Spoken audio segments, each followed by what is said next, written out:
Alors, moi, c'est Frida Salo, 34 ans depuis le 3 avril dernier. J'ai créé en fait la Glam Against the Machine avec Maxime Bullard-Antoine depuis avril 2018. Et c'est une fête queer qui est ouverte en fait, notamment aux drag queens, mais aussi aux drag kings, aux effeuses burlesques, aux club kids. Et avec précision aussi, c'est qu'on est très ouvert aussi pour les personnes qui sont migrantes ou réfugiés politiques. C'est-à-dire c'est un endroit safe où on exclut le racisme, l'homophobie et tous les maux de la terre. Moi, c'est juste Buller, voilà. On a créé cette soirée il y a 2 ans ensemble, et moi, je m'occupe de tout ce qui est musique. On est tous les deux les DJ résidents, mais c'est moi qui me charge d'inviter des fois les DJ guests quand on en a. Alors en fait, drag king, c'est généralement des femmes et en fait, elles se déguisent en hommes, c'est-à-dire qu'elles se collent des moustaches, des fausses barbes, qu'elles se dessinent des faux muscles sur le torse, enfin des pectoraux, enfin voilà. En fait, c'est la même chose que des drag queens, hein, les drag kings, si vous voulez, sauf que au lieu d'être une personne qui s'identifie dans le spectre masculin, c'est une personne qui se reconnaît et qui s'identifie dans le spectre féminin, qui va revêtir les atours de la masculinité pour l'amplifier, la caricaturer, la rendre grotesque, comique, tragique, personnage de théâtre. Alors moi, Frida Salo, Frida pour le glamour, Salo parce que j'emmerde le système. Moi, Buller, c'est une histoire un peu débile. Il y a 6 ou 7 ans, j'ai voulu m'inscrire pour la première fois de ma vie à Pôle emploi. Et j'ai découvert ce jour-là que quelqu'un avait usurpé mon identité de la sécurité sociale pendant des années. Et cette personne s'appelait Marcel Buller. Et du coup, j'ai décidé de me venger et de lui voler son nom. À moi, G.I. Joe, juste pour qu'il vire sa cutie. C'est compliqué comme question. Un poulpe, c'est cool, ça peut changer de couleur et se confondre avec les rochers et le sable. Eh ben moi, Lyon, c'est ma ville natale. Je suis un Croix-Roussien pur jus depuis la fin des années 80. Je suis né en 86. Ça fait une dizaine d'années que j'y vis, donc il n'était pas question d'aller dans une autre ville. Et sinon, vous pouvez nous retrouver au Sonic, c'est la péniche au Quai des Étroits, face à la montée de Choulan. On a fait aussi une petite présentation de la glam, aussi au Nid de Poule pour la salve.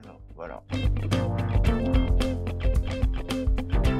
C'est réservé aux adultes pour une raison très, très simple, c'est que c'est une boîte de nuit qui vend de l'alcool. Après, pour une autre raison, qui est que les soirées peuvent avoir un contenu sexuel. Des fois, les shows peuvent questionner les représentations du corps à travers la pornographie. Ça me viendrait pas à l'idée d'emmener un enfant voir un spectacle de drag queen où il peut y avoir des choses quand même très clairement interdites aux mineurs. Surtout avec certains des performeurs et des performeuses qu'on a pu inviter et qui ont vraiment questionné ces rapports-là. En fait, tout est politique, fortiori une soirée queer qui essaie de brasser des publics assez différents en termes d'origine sociale ou de culture d'origine. Par le passé, on a pu défendre des sujets aussi divers et variés que les travailleuses et les travailleurs de sexe après l'affaire de l'assassinat de Vanessa Campos, où on avait fait un long discours à sa mémoire. On a levé des fonds pour l'association de MSG qui vient en aide aux migrants LGBT. On a abrité les colloques féministes aussi qui ont affiché les slogans contre Polanski. Ça se résume en quelque sorte à défendre les minorités quelles qu'elles soient, alors principalement sexuelles et de genre, mais pas que. Voilà, être du côté des opprimés, quels qu'ils soient, des migrants, des LGBT ou les personnes en situation de handicap aussi. Je pense au line-up que je produis pour chaque glam que je fais maintenant toutes les 2 semaines avec le confinement sur la page glam. Et en fait, je pense comme un créateur de personnages qui va en fait choisir les super-héros qu'il va mettre dans sa BD.